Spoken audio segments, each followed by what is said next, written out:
আজকে আমার বাড়িতে মাসি মামি মামা সবাই এসেছিল। আর সবাই এলে তো আমাদের ঘরে খুবই মজা হয়। আর যখনই আমাদের ঘরে কোনো রিলেটিভ আসে আমার আনন্দ তো 4 গুণ বেশি বেড়ে যায়। তার কারণ খাওয়া দাওয়া থেকে শুরু করে মাস্তি সবকিছু জাস্ট সেই লেভেলের হয়।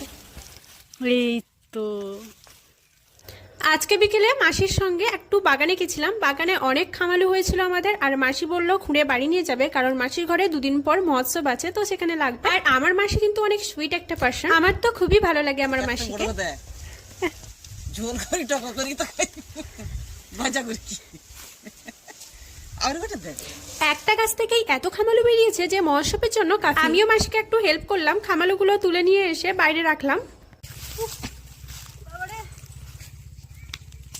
এখন আমার মামাও একটু এন্ট্রি নিল, খামালুগুলোকে তুলে বস্তাতে ভরছিল আর কি। ক্যামেরা দেখেই তো আমার মামা শুরু করে দিয়েছে। খামারটা এতটাও ভারী নয় যতটা মামা দেখাচ্ছে আর কি।